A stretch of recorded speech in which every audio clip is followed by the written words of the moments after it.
Hello everyone, welcome to back my channel. I hope everyone is having a wonderful day. Before starting the video, please go ahead and hit the subscribe button and give this video a thumbs up. General Hospital recaps for Monday, July 14 reveal Lucy Coe, Lynn Herring, comforts Jens Sidwell, Carlo Rota, while Alexis Davis, Nancy Lee Grahn, supports Stephanie Corinthos, Maurice Bernard. Also Michael Corinthos, Rory Gibson, updates Sonny and Carly Spencer, Laura Wright, and Isaiah Gannon, Sawandi Wilson, mediates between Lucas Jones, Ben Hansis, and Willow Tate, Caitlin McMullen. In the chapel, Lucy is engrossed in the Aurora story, which implies that Sonny was responsible for Natalia Ramirez's fate. Eva LaRue. Sidwell walks in, and she greets him with a hug.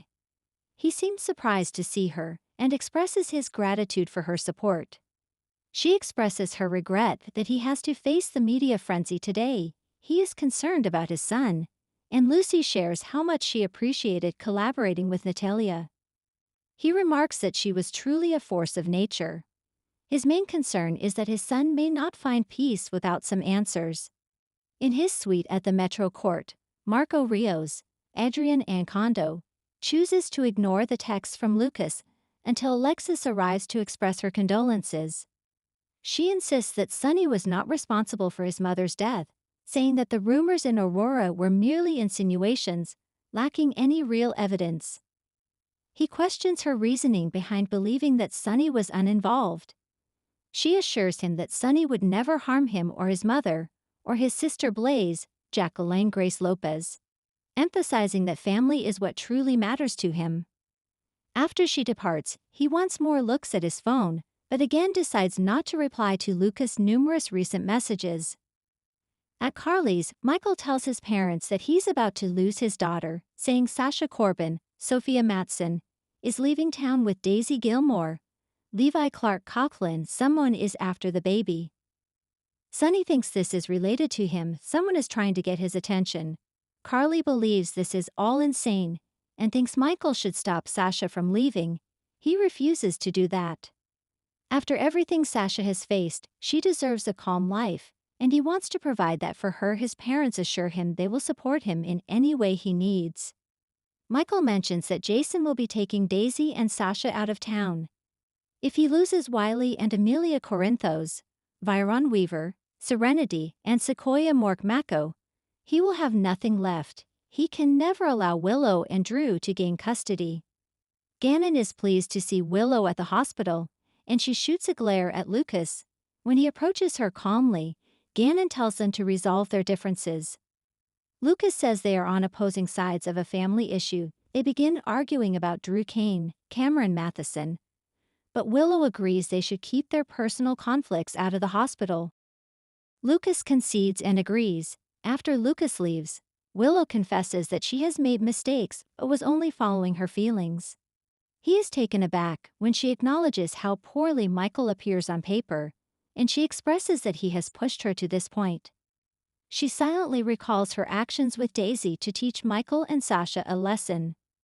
In his office, Jack Brennan, Chris L. McKenna, leaves a message for Carly, Vaughn, Bryce Durfee, and Jocelyn Jacks. Eden McCoy enter, worrying that Anna Devane, Finola Hughes, is onto them. Jack is not surprised. He believes that Vaughn's spotless record will only raise Anna's suspicions further. Their boss informs them that to succeed, they must fully embody their cover story and persuade everyone that they are a genuine couple. The good news is they have cloned Professor Henry Dalton's, Daniel Goddard, phone, and found out he has a physical messenger. If they can uncover the identity of this messenger, they will be in a good position. At home, Anna decides to order a background check on Vaughn just as Felicia Scorpio, Christina Wagner, arrives, and Outbacky Puppy rushes in, chewing on one of her shoes. Anna yells for Emma Scorpio Drake, Raiden Bruner, to come in right away. Emma and Gio Palmieri, Giovanni Mazza, jog in, and Anna expresses her frustration about her ruined shoe.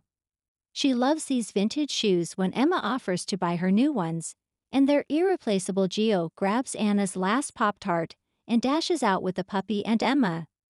Anna reflects on how her life has turned out. She and Felicia share a coffee, and Anna starts to worry that Emma might be in trouble. She discusses Vaughn, thinking he seems too good to be true. She has already ordered a background check on him, and Felicia believes Anna is projecting her fears. Danny Morgan, Asher Antonize, checks on Sasha as she relaxes with her baby by the pool, then meets Rocco Falconeri, Finn Carr, at the towel counter. He learns about Britt Westburn, Kelly Thiebaud, taking the embryo that turned into him. However, Jason Morgan, Steve Burton, muddled things by claiming Britt was a good person.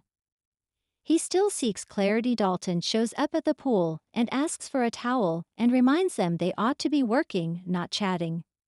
Emma shows up with her puppy and grins as Danny converses with Sasha about the baby and if she can recognize her voice from when she was in the womb.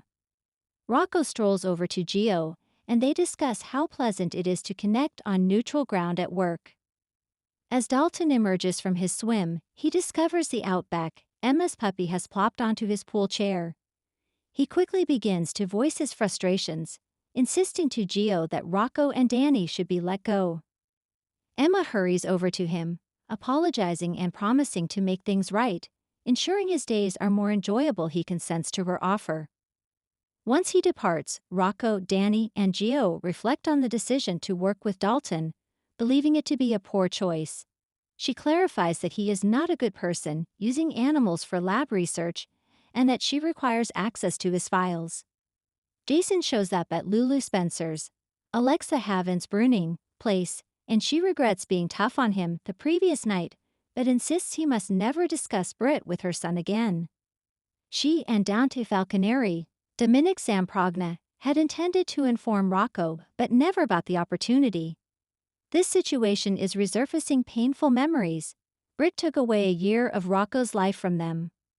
Jason argues that what he shared with Rocco about Britt doesn't negate her actions.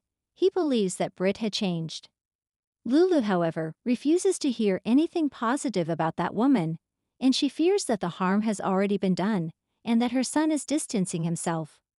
He reassures her that she simply needs to have faith in her son's love for her. She concedes that her frustration towards him was somewhat misdirected. After Jason leaves, Alexis arrives and inquires about the Aurora story, noting that it seems strange for Curtis Ashford, Donald Turner. She is curious about who wrote it to safeguard Christina Corinthos Davis, Kate Monsey. Lulu is eager to assist. Meanwhile, a concerned Lucas heads to the Metro Court and requests Carly to allow him into Marco's room. Upon entering, they find it vacant. Marco is being held captive by Jason. At the same time, Dalton meets Sidwell in the chapel, and Sidwell mentions that their mutual friend is becoming restless and demands answers regarding the delay. If he doesn't receive them, there will be consequences after Dalton leaves. Sidwell looks at Natalia's coffin and wishes her peace. Then Sunny arrives and declares that Marco will not be coming. Thanks for watching this video, and please subscribe our GH News 24 YouTube channel for more update news.